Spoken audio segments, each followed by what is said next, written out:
Thank you. జై తెలంగాణ. అందరికీ నమస్కారం. ఈరోజు మహాశివరాత్రి సందర్భంగా తెలంగాణ ప్రజలకందరికీ కూడా హృదయపూర్వకంగా శుభాకాంక్షలు తెలియజేస్తున్నాను. అట్లానే యావత్ భారతావనిలో కూడా మహాశివరాత్రి అంటే చాలా పెద్ద పర్వదినం సందర్భంగా మన దేశంలో ప్రజలు అందరూ కూడా సుభిక్షంగా ఉండాలని చెప్పి మనస్ఫూర్తిగా కోరుకుంటున్నాను. మన తెలంగాణలో దక్షిణ కాశీగా పిలువబడేటటువంటి వేములవాడ రాజన్న దర్శనం చేసుకోవడం నా పూర్వజన్మ సుకృతంగా నేను భావిస్తా ఉన్నాను. అది కూడా శివరాత్రి అయ్యవారి దర్శనం, అట్లానే అమ్మవారి దర్శనం, లక్ష్మీ గణపతి దర్శనం చాలా అద్భుతంగా సాగింది. మరి మన వేములవాడ రాజన్న అంటేనే కోడి మొక్కల రాజన్న. మన తెలంగాణ ప్రజలకు బంగారం లాంటి మన రాజన్న. మరి రాజన్నను అంతకుముందు ఆంధ్ర పాలకులు పట్నం చేసిన విషయం మీకు తెలిసిందే.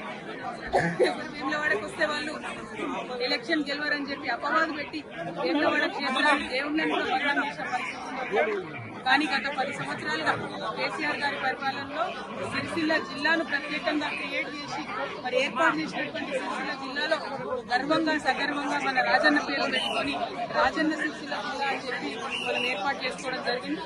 ఆ తర్వాత కూడా ఎట్లా అయితే ఇది ఒకప్పుడు రాజరాజ నరేంద్రుడి సమయంలో అద్భుతంగా వైభవోపేతంగా ఈ ఆలయం ఉన్నదో అట్లానే 30 ఎకరాల భూమిని కూడా మరి చెరువు కోసం కొని ప్రభుత్వం నుంచి తీసుకొని అట్లానే బతికోసమ్మ కూడా నిత్యం అనునిత్యం మనం ఎక్కడ వేములవాడాలి.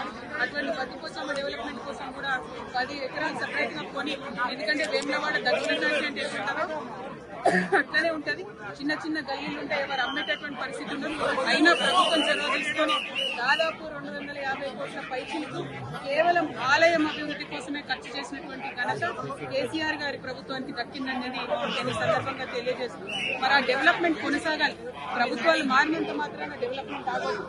ఏవైతే 30 ఎకరాలు మేము అక్కడ కొని మా ప్రభుత్వం నుండి రాజన్న వారి ఆలయానికి ఇచ్చినామో మరి ఆలయంలో గుడి చెరువు దగ్గర డెవలప్మెంట్ అనేది ఆగిపోయిందని ప్రయవారు చెప్తా ఉన్నారు. ఆ డెవలప్మెంట్ కంప్లీట్ చేయాలి. అక్కడ అనుకున్నటువంటి హాల్స్ కానీ, కళ్యాణ మండపాలు కానీ, చౌల్ట్రీ కానీ ఇవన్నీ ఫినిష్ చేస్తే వచ్చిపోయేటటువంటి భక్తులందరూ కూడా మంచి ఉపయోగంగా ఉండేటటువంటి ఆస్కారం ఉంటుంది. అట్లానే సిరిసిల్ల రాజన్న జిల్లా అంటేనే మరి చేనేత అన్నల జిల్లా. మరి అదేవిధంగా చేనేతల కోసం కూడా అనేకమైనటువంటి కార్యక్రమాలు గౌరవనీయులు కేటీఆర్ అన్న గారు కూడా పెద్ద ఎత్తున టేకప్ చేయడం జరిగింది. కానీ అవన్నీ కూడా ఇప్పుడున్నటువంటి ప్రభుత్వ హయాంలో వడకేసిన ఈ నేతన్నకి ఇస్తానని ఏది కూడా ఇస్తలేరు.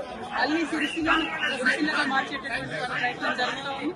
వీటిని విరమించుకొని ప్రభుత్వం ఎటువంటి భేదభావాలు లేకుండా అన్ని నియోజకవర్గాలు మన నియోజకవర్గాలే అని డెవలప్మెంట్ చేయాలి.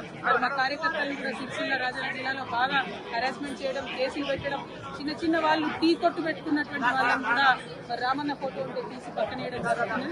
ఇంత భేదభావం అవసరం లేదు. ఇవాళ పండగ పూట రాజకీయం మాట్లాడాలనుకున్నా కానీ మన తెలంగాణ ఉద్యమ సందర్భంగా కూడా ఎప్పుడైనా కూడా గుడైనా బడైనా చెప్పేది గంటపతంగా చెప్పేటటువంటి నిజాయితీ ఉన్న వాళ్ళం కాబట్టి ఈ అంశాలు కూడా చెప్పాల్సి వస్తుంది. మరి ఒక్కసారి ప్రభుత్వాన్ని రిక్వెస్ట్ చేస్తున్నాం, ఏదైతే డెవలప్మెంట్ సాగిందో అది కొనసాగించాలని కోరుతా ఉన్నాం.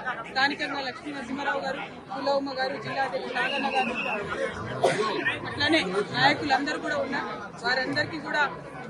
వారందరితో కూడా మరి డెవలప్మెంట్ జరిగింది. ఎస్పెషల్లీ వినోద్ అన్న గారు ఎంపీగా ఉన్నప్పటి నుంచి కూడా పెద్ద ఎత్తున కేంద్ర ప్రభుత్వం నుంచి కూడా నిధులు తీసుకొచ్చి అభివృద్ధి చేయడం జరిగింది. వారందరినీ కూడా ప్రజల ఆశీర్వాదాలు కోరుతున్నాను. మళ్ళొకసారి వేములవాడ రాజన్న ఆశీర్వాదాలు ప్రజల మీద ఉండాలని కోరుకుంటూ థ్యాంక్ యూ. జై తెలంగాణ. జై తెలంగాణ. జై కేసీఆర్.